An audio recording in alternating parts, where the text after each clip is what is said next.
Alter ego. Adolescence. Early in the evening, a friend's mother appears mysteriously at the door and asks to speak to your mother. From another room, you hear the woman say that you have been a bad influence on her daughter, and that your mother should try harder to raise you the right way. Oh, police. Her complaints, by the way, are totally unjustified. First, you barely know her daughter, and second, she's the biggest tramp in town, without your help or anyone else's. Be furious. Then have a talk with your mom. I'm going to be calm. You are confident that this woman is not being totally accurate. You guess that your mother won't believe a word of what she is saying. Naturally, she doesn't. You chose the most mature set of responses. It's very hard, by the way.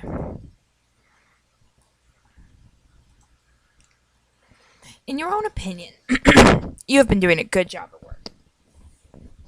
Your boss, however, constantly complains about the pickiest things.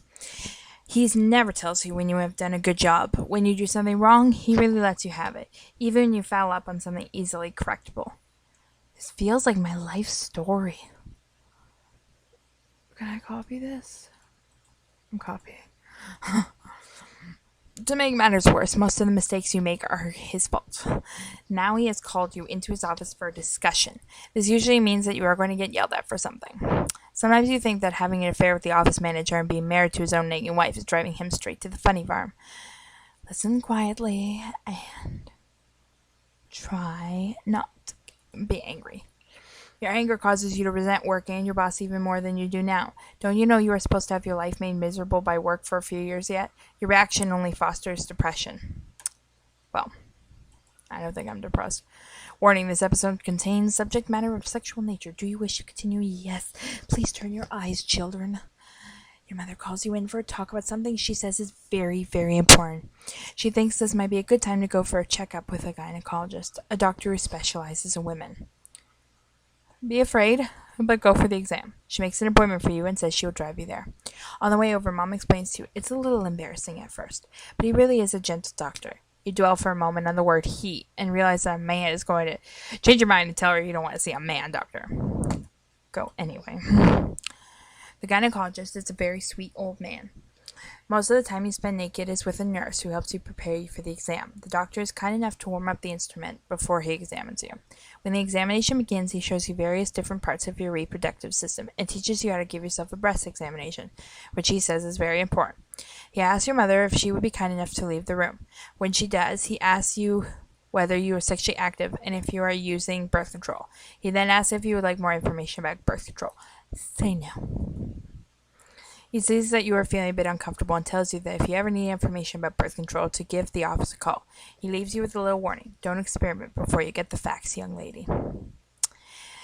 You hope to spend the day out with your friends when you are stopped and reminded that today is family day. Everyone in the house will be doing chores for a large part of the day. As a reward, you will go out as a big dinner later on.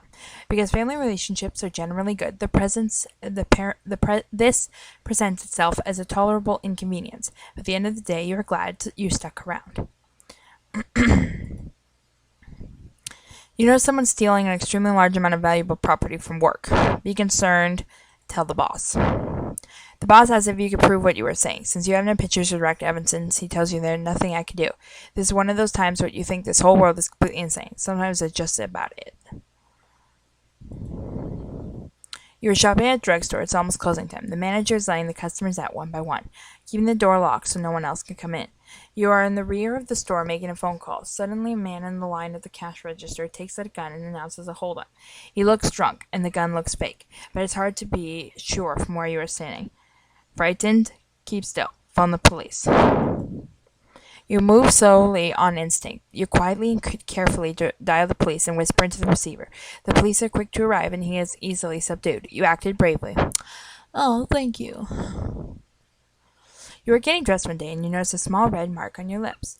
Could it be a kind of disease? You think that all the boys you kissed in the past month, and decide to kill anyone who has given you a terminal disease. Go to the doctor, anxious kiss. Nothing to worry about, it's just a cold sore. When you open the refrigerator, you put a beautiful pie, your favorite, with a single triangular wedge cut neatly out of it. You know that if you eat a slice, you will be out of control and never fit into your jeans for tonight's date. Because you have the self control necessary to resist the treat, you avoid the consequences. Social sphere goes up, and so does confidence. Your dad's boss thinks you are a fine young woman. He would be honored if you would consider attending the company dinner with his son, Matt.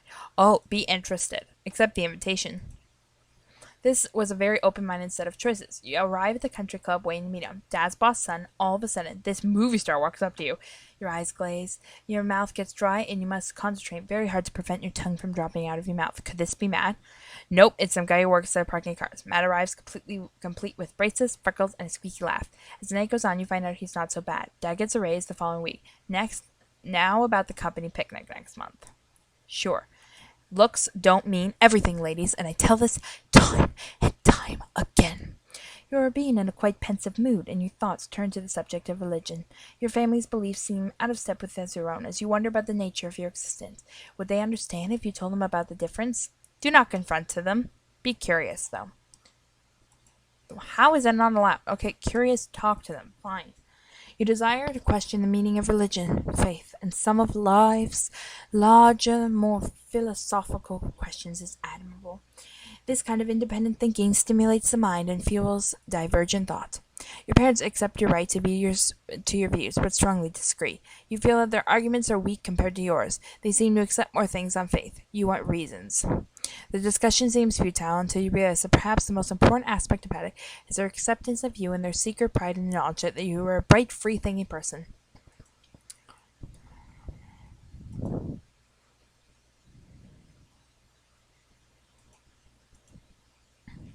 There is a new girl in school. Her name is Ginger Clark. She's perky, busty, bleach blonde.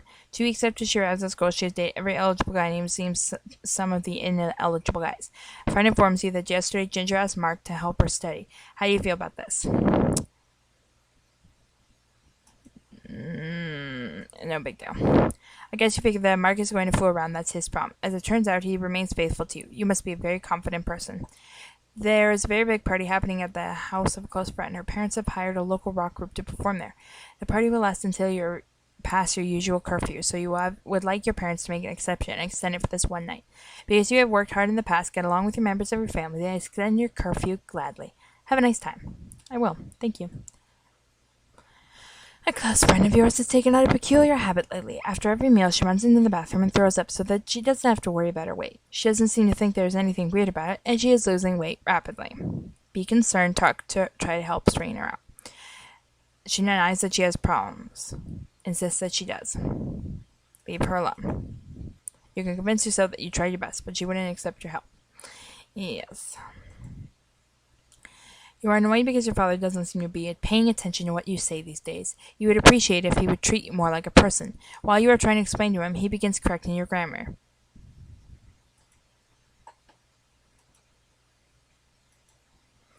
Your dad is taken aback by your assertiveness and is forced to examine his own behavior. He realizes he is unfair to you and apologizes. The two of you gain a mutual respect for one another. You have just passed through adolescence. Family life can be very rough during adolescence. Even though your family expects you to take charge of your life, no one wants to let you have the freedom to do what you want. Judging by your progress through life so far, your family life has been quite good, all things considered.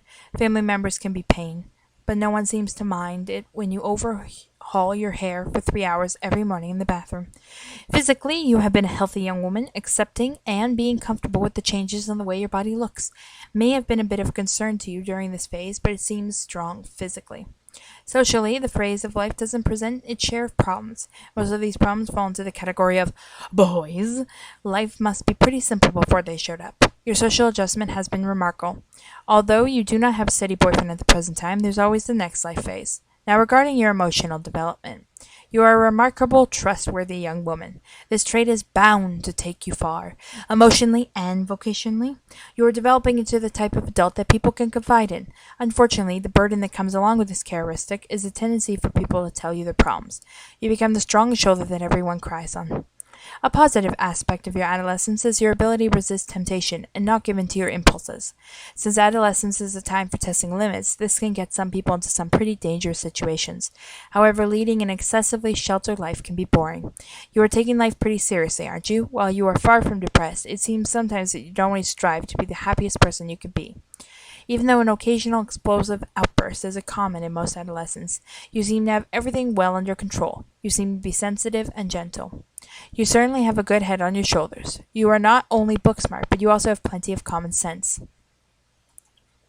Now that your adolescence is almost over, it's time to be hurled out there into the abyss of the real world. I bet you didn't know that everything you did so far was part of the fake world. Come back in a few minutes to play the next part. So, 20 minutes. I won't be, but thank you for watching, you guys, and I really am happy to see you again. Sorry for some of the sim videos. They've just been so much of a pain. I don't know why it acts like that. I'm going to talk to some people, look into it, and then I'll get back with some more. Thanks for watching. Bye.